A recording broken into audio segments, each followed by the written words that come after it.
I thought I lost the love of my life. Not because I cheated, not because I lied, but because I hesitated. She walked away because I wasn't ready to be the father her kids deserved. But what she didn't know, that heartbreak would push me harder than anything ever had. And in the end, I became the man she needed. Not for her, for myself.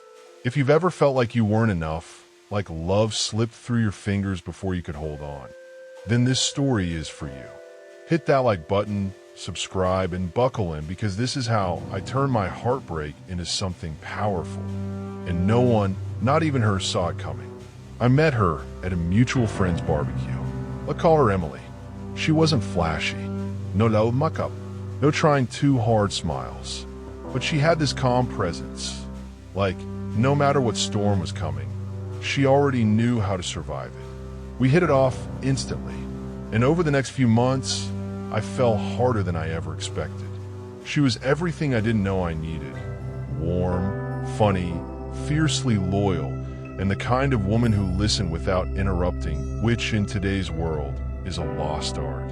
But there was one thing I hadn't dealt with. Emily had 3 kids. 2 boys, 12 and 11. A daughter, just 8. And no, they weren't brats. Actually, they were awesome. Respectful. Curious. The kind of kids you want to root for. But let's be real. Going from single tech guy to potential stepdad of 3, it wasn't just a shift. It was a tectonic level life change. And it scared the hell out of me.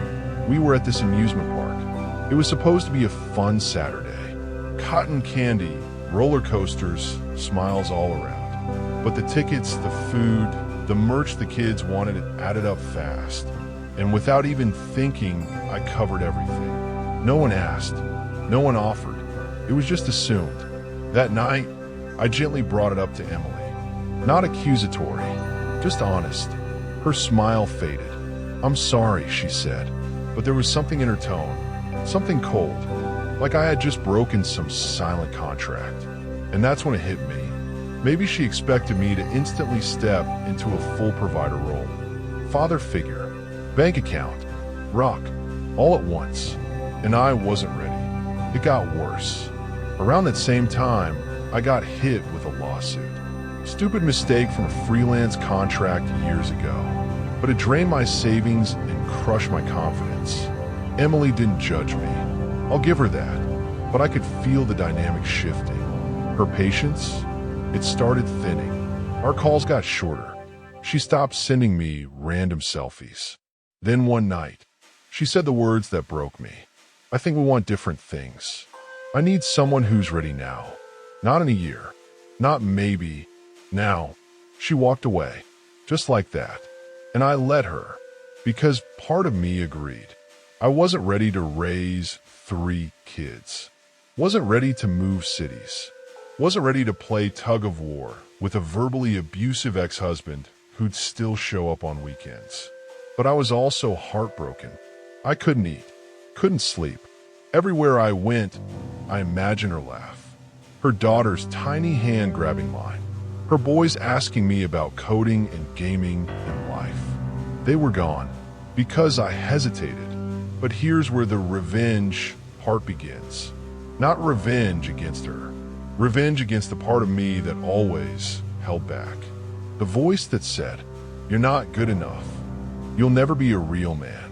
You'll mess it up like always." I shut that voice up by becoming everything it said I couldn't be. First thing I did, I threw myself into work like a madman. I stopped coasting, started staying late, took every brutal project that no one else wanted. In 3 months, I got promoted. 6 months later, I crossed 6 figures. Then I picked up a trade on the weekends, just in case AI came for my job.